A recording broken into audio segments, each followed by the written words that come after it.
The Secretary of State Antony Blinken. We covered hotspots around the world, beginning with Putin's latest moves in Ukraine. I think it's another sign of Putin's desperation. Just in the last few weeks, he's tried to mobilize more forces. He's gone through with this sham annexation of Ukrainian territory. Now, in saying that he's declaring martial law in places that he claims have people who somehow want to be part of Russia, that speaks to his desperation. But also in parts of Russia, it seems like he's preparing for all-out war. What we've seen already in the steps that Putin's taken, going increasingly after the civilian population in Ukraine, indiscriminately bombing, targeting even power plants, bombs falling on schools, on hospitals, that's pretty close. How much worse will it get if he has to retreat from Kherson? Look, it's hard to predict where he's going to go and what he's going to do. Our purpose is simple. It's to stand with the Ukrainians to make sure that their country remains independent, and ultimately to have the strongest possible hand at a negotiating table if one emerges, because President Zelensky has said himself, at some point this is going to end through diplomacy. But he also said he's not going to negotiate with Vladimir Putin, only with the next Russian president. Well, he's been clear that diplomacy is going to have to bring this to an end at some point, but what we've seen thus far is no interest on the part of Putin in meaningful diplomacy. Your read, the read of so many military analysts right now, is that Vladimir Putin is losing this war. He's desperate. If he responds with nuclear weapons, what happens? We've been very clear with President Putin, directly and privately, about the severe consequences that would follow from any use of a nuclear weapon. We're watching this very, very carefully. We have not seen reason at this point to change our own nuclear posture. So you think he's still rational? Look, it's hard to put yourself in someone else's mind. I think he's rational, but the decisions he's making, or maybe better put, his objectives, are not rational. We've seen them using these Iranian drones. It's a sign that the sanctions that we impose, including these export controls, have been denying Russia much of the technology it needs to replace what it's using up or to build new things. So it's having to look around the world wherever it can to find more weapons. Let's talk about China. President Xi about to embark on another term. You said just the other day that you're now convinced that China is going to seek reunification with Taiwan on a much faster timeline. What does that mean?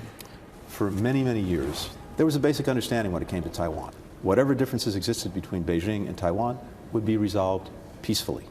What changed is this, a decision that was made in Beijing some years ago that was no longer acceptable, and that the government wanted to speed up the reunification and to do it by any means necessary. Potentially by any means, through coercion and pressure, and potentially, if necessary, by force. Taiwan is the major manufacturer of semiconductors. Our smartphones, they all have chips in them. A lot of that's manufactured in Taiwan. If that's disrupted, that would have a major impact on the world economy. But China is so much larger than Taiwan. If they want to take Taiwan at some point, they're just going to do it, aren't they? We're committed to doing everything we can to make sure that Taiwan has the ability to effectively defend itself against aggression. And we've also made very clear to China that our expectation is these differences will be resolved peacefully. President Biden about to announce this afternoon release of oil from the Strategic Petroleum Reserve at a time when Saudi Arabia is not cooperating on the energy front. And that's led many of the president's allies to question whether Saudi Arabia is actually an ally anymore. The step that Saudi Arabia and the OPEC Plus organization took was one that was deeply unfortunate and also deeply misguided. To the extent that this causes oil prices to go up and Russia's exporting oil, it's helping to line Putin's pockets. Second, we're all trying to restore economic growth. That's exactly the wrong time to engage in production cuts.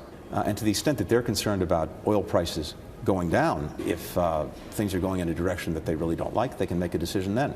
But there was no reason to make the decision when they made it. So that's not the actions of an ally, is it? In this instance, it's not. But we have a multiplicity of interests with Saudi Arabia. We spent the last 20 minutes going through all the challenges facing the United States right now.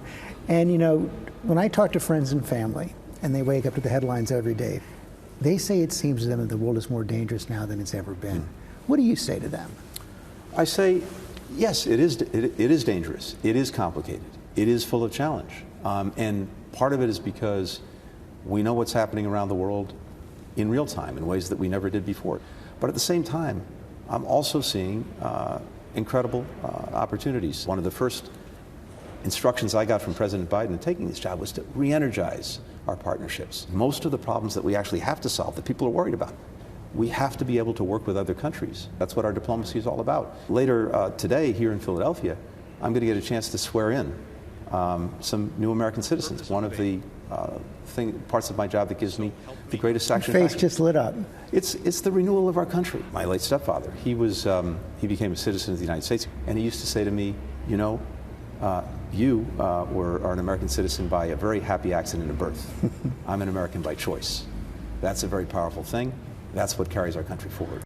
You know, those naturalization ceremonies are always so powerful. And yesterday, there were 24 people sworn in from countries all over the world, including China, Russia, and Ukraine. Hi, everyone. George Stephanopoulos here. Thanks for checking out the ABC News YouTube channel. If you'd like to get more videos, show highlights, and watch live event coverage, click on the right over here to subscribe to our channel. And don't forget to download the ABC News app for breaking news alerts. Thanks for watching.